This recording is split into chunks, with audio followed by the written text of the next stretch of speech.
welcome back to the channel. Just wanted to do a quick video, part one of two, with comparing some power meters and a couple of the big brand names, but just to give you a bit of an insight. So SRAM Quark power meters and the Favero Assioma, the Pro 2 dual-sided power meter pedals. So this is a data set with inside Zwift power, and it's a great little tool. Usually it's used for verifying race data, so you can verify your powers in a race, but also a great little data set for training or just wanted to compare a few different power meters. But this one here is showing the built-in SRAM RED D0 power meter that you can get, and the Favero Assioma, the new dual-sided power meter pedals. In a later video that we'll do, I do want to compare the power meter pedals to this one, a 5x110 BCD power meter pedal. Still Quark, really good brand, one that I've trusted all the time, but it'll be with a little bit of a twist. The second video, it's going to have some asymmetrics on it. Now, I know what everyone's thinking, that's going to inflate the numbers.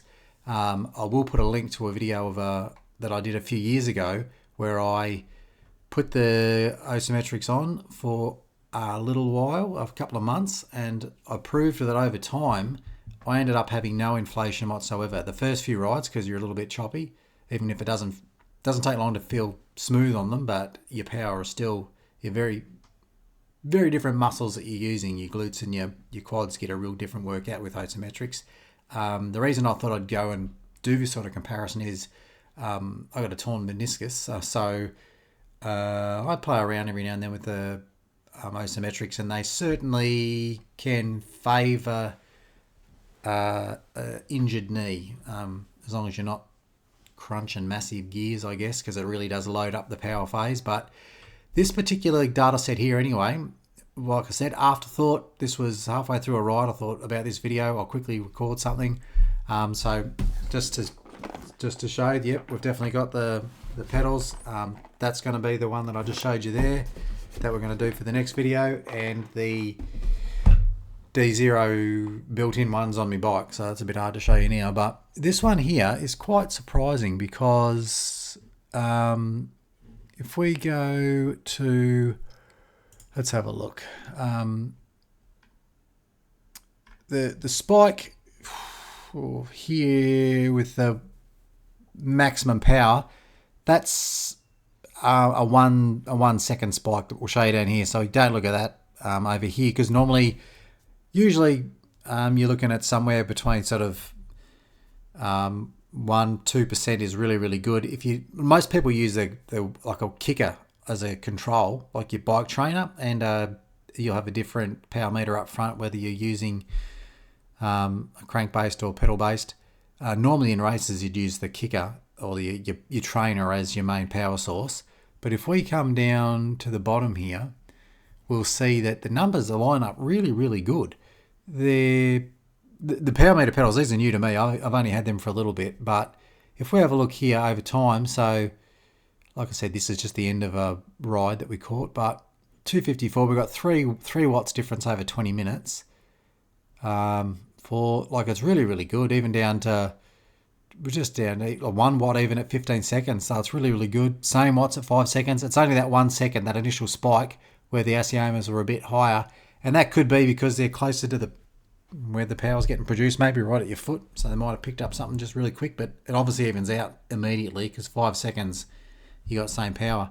So that is pretty impressive numbers to line up. I would have always thought that the pedals might have been a little bit higher over time, but they're really good. And one thing I've got to say about the Favero Assiomas, these are the ones that are meant to be, or are, SPD-SL compatible, but I've got to tell you, they feel so much nicer than even a Shimano pedal. Like, I don't mind look. I've tried Speedplay, I've tried lots of other ones, and I'm like a look or a SPD-SL rider. I just feel better with that platform. But I've tried having a few pair of different shoes, clipping into the Faveros with the Shimano cleats, and I've also tried the Favero cleats on Shimano pedals, just so I can just jump and change between different pedals, and they certainly work.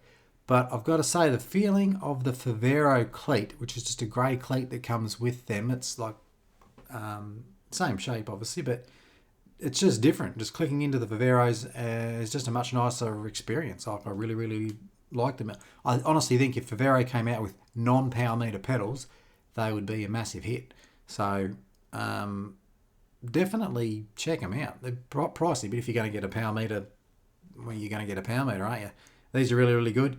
The new Pro RS-2, you need a spanner, a 15mm spanner to change them. You can't use an Allen key on these ones, so just be aware of that, but that's here nor there. But yeah, the power meter here, these are really, really good. Like, the numbers really line up well, as they should, and you see many, many reviews of this. But just stay tuned for the next one coming, because yeah, like I'll link to the other one that I done, but these ones here, like the isometrics, are pretty cool. I've actually got a little round rotor. Well, it's not rotor, it's just a standard oval chainring on the inside. The reason I do that is because I find with the small rings you can't get all your gears. You can't go up the top. Because there's such a massive flat spot on the small isometrics that you can't get all your gears. So going to just a standard oval on the inside lets you just get your whole gear range. So it's pretty. It's a really good way of getting all your gears, but still have that when you're on the big chainring, have that feeling of the isometrics. But stay tuned for the next video for this here. This part 2 will be a little few weeks away, but we'll have some videos in between, and we'll try and catch some data of the first ride with them, and then maybe after like a few weeks, and we'll show you how much the smoothness. This is let's have whereabouts are we? Let's have a look here. This is the part here where we'll see a huge difference from my first ride on isometrics to the last ones, and that's why it's important. I really want to highlight, you always see you're going to get massive inflation numbers, and you do at the start, but not after your muscles adapt, and we'll try and prove that in a few weeks time. But until then, we'll yeah, just wanted to touch base, show you part 1 of a couple of power meters that just match beautiful. You can't go wrong with Quark or Favero. They're just absolutely amazing, and we'll stay tuned for part 2, and be really interesting. It's a brand new Spider, so the last video I did was an older one. Brand new Spider, isometrics on there, and we'll compare them with the Faveros, which we know now line up exactly perfect with even the SRAM Red D0s that come standard as part of your group set. So and we'll even, if I can set up another data stream somewhere, we'll set up another, maybe a MyWhoosh or something, and we'll try and get the kicker doing that, so we'll have heaps of data coming in and we'll compare them all here. So stay tuned for that one. But until then, yeah, just check out the website. If you've got any, I'll link that down in the description below. If you've got any questions about bikes, you want to just talk bikes, questions about setups, inside or outside, or if you're looking at any new gear, yeah, I love to just ramble on about stuff, as you can tell. So just book a meeting in the link, and yeah, we'll jump online and have a chat. We'll look forward to it. All right, take care until the next one. Cheers.